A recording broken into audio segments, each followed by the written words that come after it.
அனைவருக்குமே வணக்கம். சற்று முன் கிடைத்திருக்கக்கூடிய ஒரு மிக மிக முக்கியமான செய்தி ஒன்று வெளியாகி உள்ளது. சற்று முன் எம்பி துரைமுருகன் ராஜினாமா, உட்கட்சியில் மோதல், இது மாதிரி பார்த்தீங்கன்னா செய்திகள் வெளியாயிருக்கு. இப்போ அதிரடியாக பார்த்தீங்கன்னா தொடர்ந்து அமைச்சர் துரைமுருகன் அவர்கள் மீது பார்த்தீங்கன்னா நிறைய புறக்கணிப்புகள் பார்த்தீங்கன்னா திணித்து வரும் நிலையில் இப்போ அதிரடியாக அமைச்சர் துரைமுருகன் பொதுச்செயலாளர் பதவியிலிருந்து பொறுப்பிலிருந்து விலகுவதாக திடீர்னு பார்த்தீங்கன்னா ராஜினாமா செய்திருக்காரு. சில திமுகவுடைய தலைமையகம் அதிரடியாக பார்த்தீங்கன்னா இவரை நீக்கிய சம்பவம் பெரும் பரபரப்பை ஏற்படுத்தியிருக்கு. சில இப்போ பார்த்தீங்கன்னா திமுகவுடைய அறிவாலயமே உதயநிதியுடைய கண்ட்ரோலுக்கு போயிடுச்சு. ஸோ இந்த நிலையில் தான் அமைச்சர் துரைமுருகன் அவர்களுக்கு இப்போ அதிரடியாக உதயநிதி செய்த சம்பவத்தின் அடிப்படையில் திடீர்னு பார்த்தீங்கன்னா இப்போ உட்கட்சி மோதல் ஏற்பட்டு இப்போ அமைச்சர் துரைமுருகன் அவர்கள் பார்த்தீங்கன்னா திடீர்னு இன்று ராஜினாமா செய்ய போகிறதாக ஒரு தகவல் பார்த்தீங்கன்னா வெளியாகி வருது. ஸோ இந்த நிலையில் தான் உட்கட்சிக்குள்ளே நிறைய மோதல்கள் ஏற்கனவே இருந்துட்டு வந்த நிலையில் இப்போ அதிரடியாக திமுக தலைவருக்கு அடுத்தடுத்த பொதுச்செயலாளர் பொறுப்பில் இருக்கும் துரைமுருகனை பொறுப்பில் இருந்து விடுவிக்க கட்சி தலைமை முடிவு செய்துள்ளதாக தகவல் வெளியாகி வருது. இந்த தகவலின் அடிப்படையில் தான் உட்கட்சி மோதல் ஏற்பட்டிருக்கு. சில பார்த்தீங்கன்னா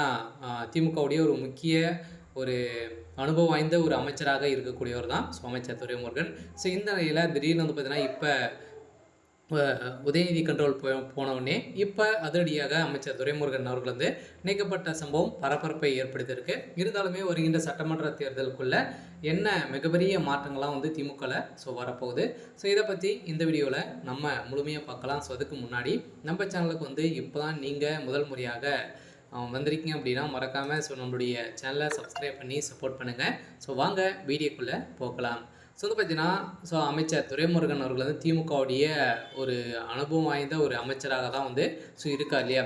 ஸோ இந்த நிலையில் ஏற்கனவே உதயநிதி ஸ்டாலின் அவர்கள் துணை முதல்வர் ஆனதுலேருந்தே அமைச்சர் துரைமுருகன் அவர்களுக்கும் உதயநிதி ஸ்டாலினுடைய நிறைய பிரச்சனைகள் போயிட்டு இருந்தது. உதயநிதி ஸ்டாலின் அவர்கள் துரைமுருகன் அவர்களை பார்த்தீங்கன்னா துரைமுருகன் அவர்கள் நிறைய ஏலி பேசி வந்திருந்த நிலையில் இருந்தாலுமே திமுக தலைவர் பொதுச் செயலாளர் பொறுப்பில் பதவிகள் அதிக மிக்கவை.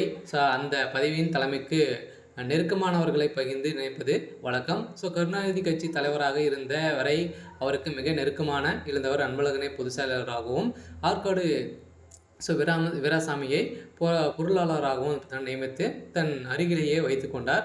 அதைத் தொடர்ந்து கட்சியில் இருந்து முக்கிய முடிவுகளையும் தலைவராக இருக்கும் கருணாநிதி எடுத்து வந்திருந்த நிலையில் கட்சி விதிமுறைகளின்படி பொதுச் செயலாளர் பெயரில் தான் வெளிப்பட்டு வந்தது.